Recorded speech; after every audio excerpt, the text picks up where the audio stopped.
Hello there, and welcome back to your daily painting show, the Daily Yupari. In today's episode, we're going to be painting a portrait of this Senegal parrot, if I can pronounce that correctly, Senegal parrot.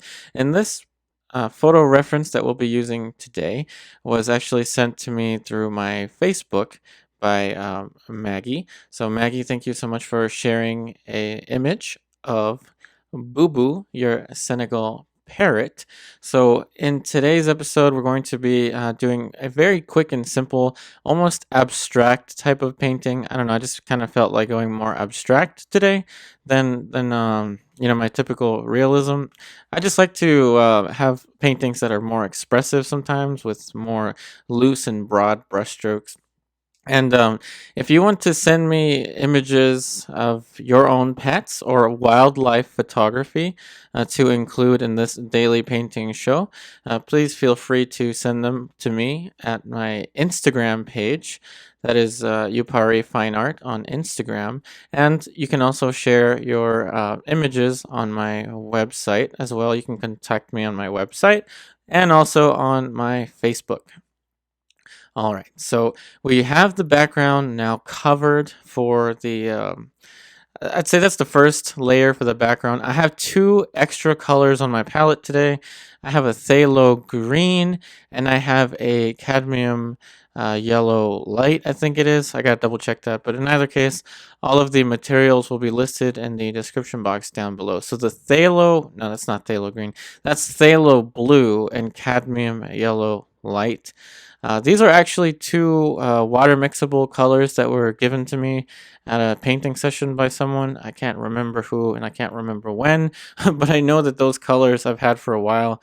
And I never really had the need for a phthalo anything, but this instance calls for it. This is why I've been wanting to paint a parrot for a long time. You know, I've been mentioning I want to paint a parrot. And I noticed I'm getting quite more photo references for animal portraits, and I'm super excited about that. So I'm definitely going to continue to look at my messages and find more of the images that you're sharing with me. So again, the colors that I'm using are water mixable. So I'm using water mixable oil paints. I'm working in the alla prima technique, meaning I'm working wet on wet, which in my opinion is just one of the faster ways to get to make a painting. Okay, it's one of the faster ways, and I really enjoy it. So what we're doing here is with a larger brush, we're going to fill in just a simple gray mass. And I did say fairly abstract, so I am starting extremely abstract. Notice that I changed the background.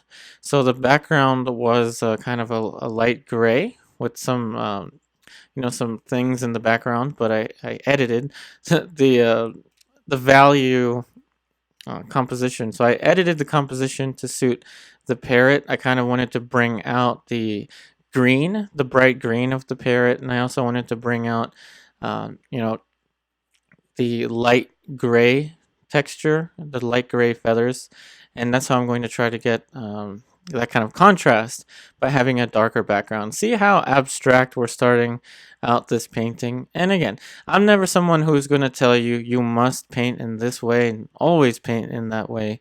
Never. I'm never going to tell you that. And so for me, this is kind of an exercise in efficiency, trying to have each brushstroke serve a purpose.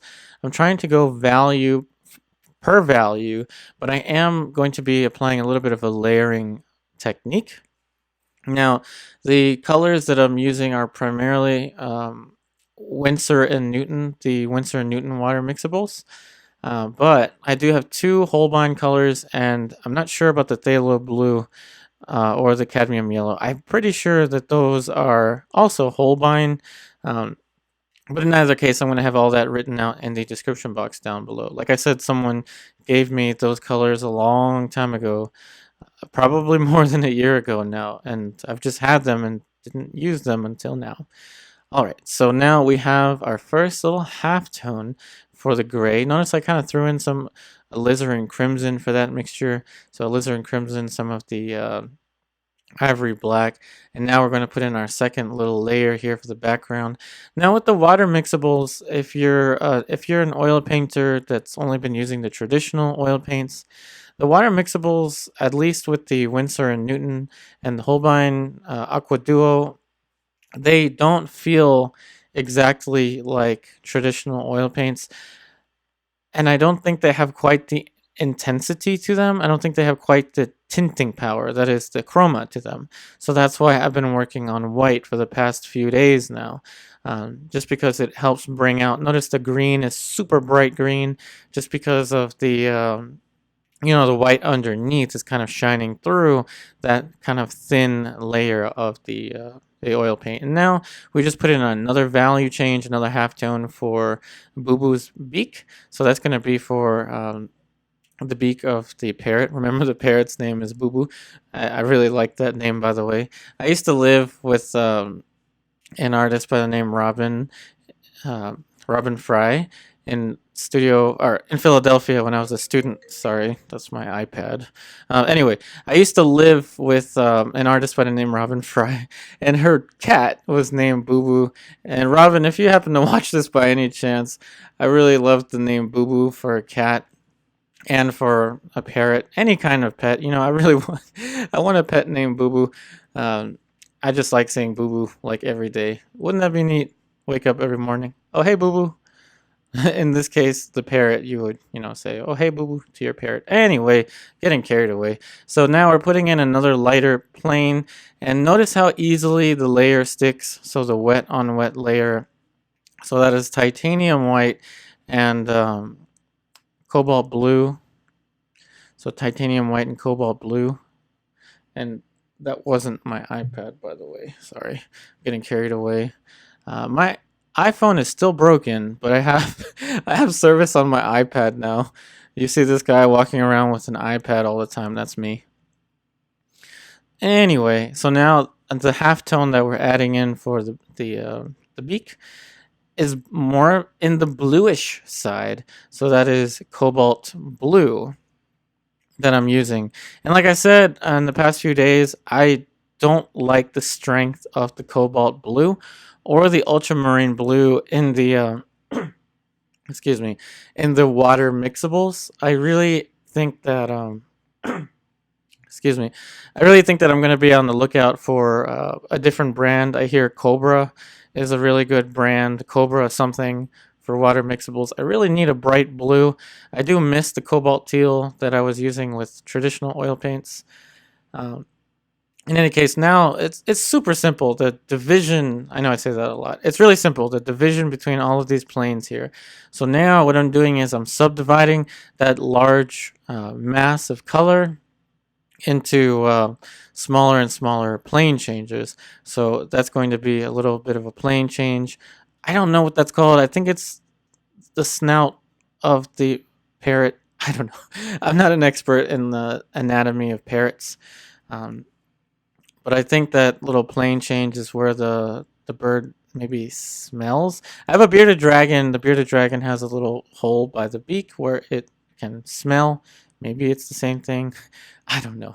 But in any case, you can tell it's really fun, right? This process, you don't have to worry about a completely finished outline. You don't have to worry about, trying to get a perfectly photographic rendition of anything.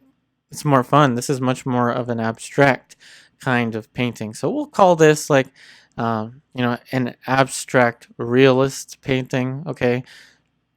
I'm not trying to, be super exacting with anything and trying to be more expressive. And sorry, my iPad keeps going off. All right, so now we're going to be kind of softening some of these edges here. Actually, I have my iPad near me just so I don't forget your name. Maggie, thank you so much for sending me this picture again.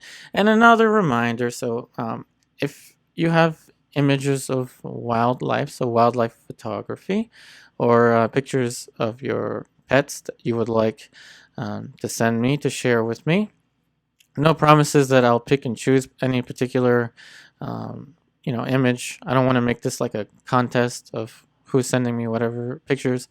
I just really like to, paint as many different images as possible. I tend to think of each day as like a blank canvas filled with endless possibilities. That's really what I'm trying to get at these days with these painting episodes. So now, again, you can really see that the cobalt blue lacks a lot of intensity. And I think that now watching this after the fact, you know that this isn't voiceover, right? So watching this after the fact, I could have used the cobalt, the phthalo blue on the beak. Watch it be green. I don't know. It's a phthalo something. Okay. I usually don't use phthalos with portraits of humans. Let me know if you have different uses for a phthalo blue, phthalo green. I just think that they're really strong for a one-time color. So that one shape that I put in for the green, that's pretty much all that I felt comfortable using phthalo with, because phthalo with water mixable and traditional oil paints is a really strong color, and once you get it in there, it's kind of hard to get it out. So now we're putting in another dark shape for the for Boo Boo's eye.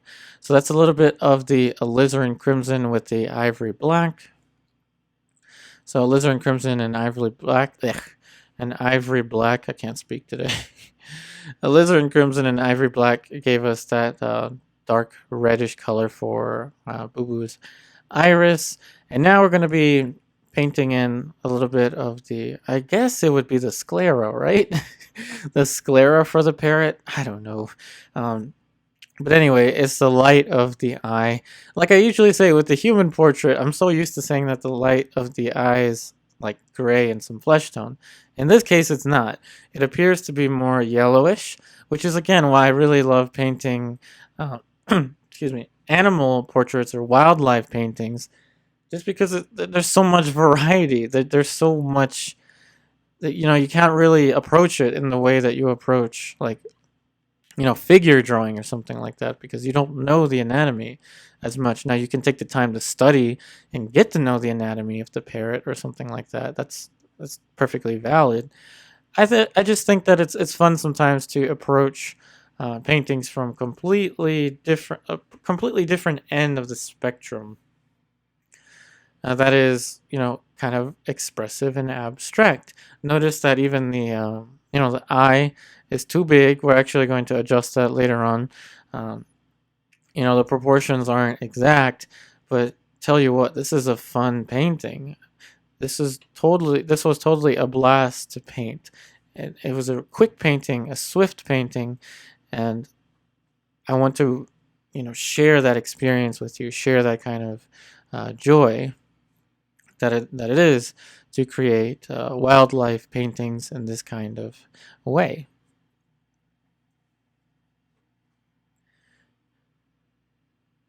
And now, in terms of the technique here, the layering of the wet on wet, I find is very, very simple with water mixable oils. See that? So I have the paint a little more thinned out with the water, and it's sticking on to the previous layer very nicely. But now, just like, well, not just like, but very differently from, I can't speak today. Water mixables layer wet on wet differently than traditionals, I find. So don't quote me on this. This is just how I feel about the materials these days. Remember in yesterday's episode with the last part of the wet on wet alla prima portrait painting, you noticed how easily I was able to layer the colors for the eyes and the lips and all of that stuff on the human portrait. I find that to be a great bonus. The fact that the paint just sticks, it just grips onto the canvas. And remember, I'm using the same kind of canvas for these episodes, so it's just a standard 11 by 14 inch cotton canvas panel. See how easily we're just layering on. I didn't add any extra coats of gesso.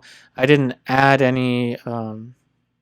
I didn't add anything else. Okay, it's just your regular, everyday, normal 11 by 14 inch cotton canvas panel that had been toned with acrylic. Okay, so nothing fancy here with the materials. And that's what I really enjoy about this process these days. Notice, see right there, the little brush stroke of the dark that's sticking right onto the green.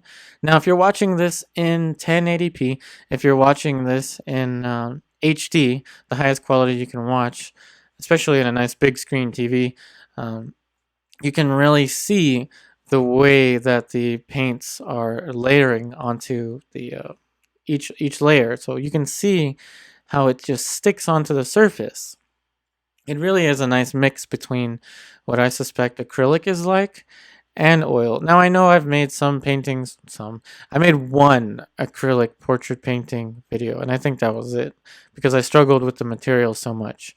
To me, this is much easier for me to handle, just in my opinion. Now I'm starting to put in some more of the greenish tone. And you know what? We're pretty much almost there, almost done with this painting. Really, really fast, really, really simple, uh, bold and expressive. And I couldn't be more happy with this technique. I couldn't be more happy with this approach. I'm really trying to share that experience with you. I mean, look at how easily the paint is sticking. Now I'm using the sap green, as I recall, the sap green for the darker halftones. So I'm trying to keep the green as bright and as prismatic as I can possibly make it. Now it's a little more of a dark color, so that is the ultramarine blue. And I think I threw in some alizarin crimson. Yeah, I did, just to have a little more of a purplish uh, hue to the background. You can really see those brush strokes starting to show through. And I don't know, it's just something that I really enjoy, being able to see this kind of approach to painting, not necessarily having to worry about it being super realistic. And don't worry, I'll make some more realistic paintings. I know a lot of folks tend to favor the realistic ones over the expressive ones. Another thing I found is that a lot of you really like the dog portraits.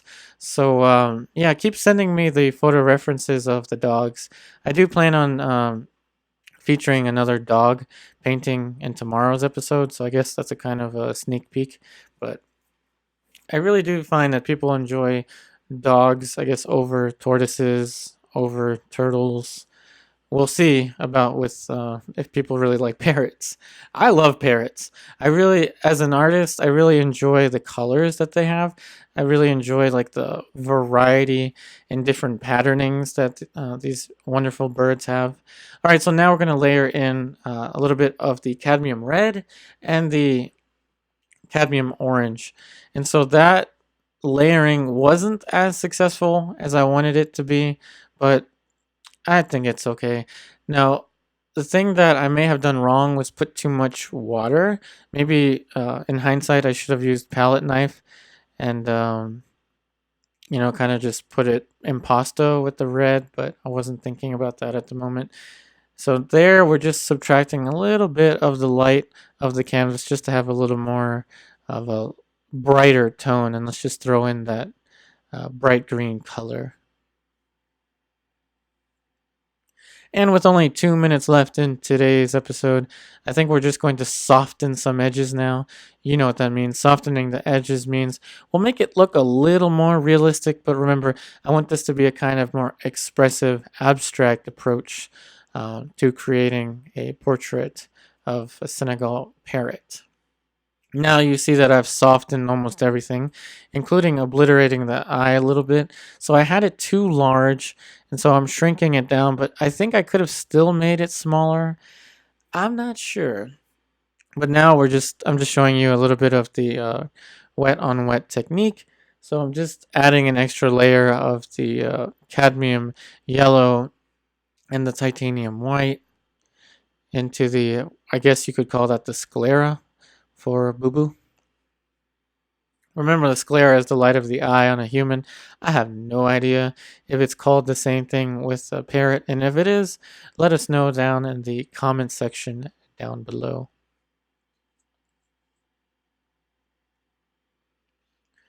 Just a little more of a light color into that shape. You know the bird that looks like it has a mohawk?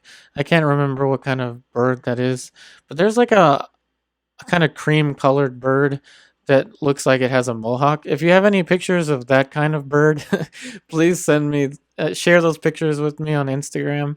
That would be pretty cool. And now we're kind of putting the eyeliner, so to speak, or the dark around the eyes. And you can see how the paint is just sticking very nicely. And these are going to be some of the last details that we're going to put into this quick and simple portrait painting.